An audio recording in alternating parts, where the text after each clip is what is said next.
एक दफा का जिक्र है, समंदर के किनारे एक दरख्त था जिस पर एक चिड़िया ने घोंसला बनाया हुआ था।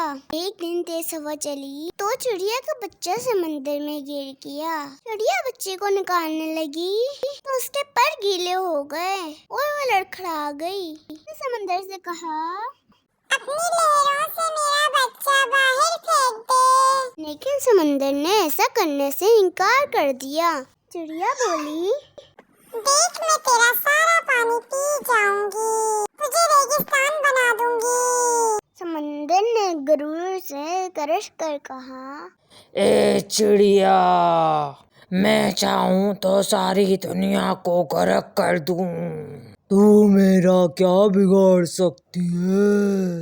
चिड़िया ने ये सुना तो वो बोली, चल दिल खुश होने को तैयार हो जा। ये कहकर उसने समंदर से पानी का एक घूंट भरा और उड़कर दरख्त पर बैठ गई। फिर आए घूंट भरा, फिर दरख्त पर जा बैठी। यही अमल उसने कई बार किया। समंदर घबरा कर बोला, पागल हो गई है क्या?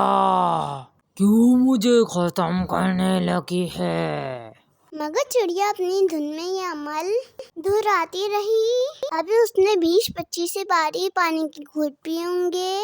समंदर ने एक जोर की लहर मारी कि चिड़िया के बच्चे को समंदर से बाहर फेंक दिया। दरख्त जो ये काफी देर से देख रहा था, समंदर से बोला, ए ताकत के बादशाह, तू जो सारी दुनिया को पल भर में गर्क कर सकता है, इस कमजोर सी चिड़िया से डर गया। ये बात मेरी समझ में नहीं आई। समंदर बोला, तू क्या समझा मैं जो तुझे एक पल में उखाड़ सकता हूँ, एक पल में दुनिया गर्क कर सकता हूँ? इस चिड़िया से डरूंगा? ऐसा नहीं है। दरअसल मैं तो एक माँ से डरा हूँ, माँ के जज्बे से डरा हूँ।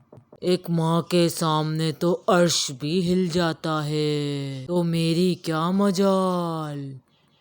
जिस तरह वो मुझे पी रही थी, मुझे लगा वो मुझे रेगिस्तान ही बना देगी।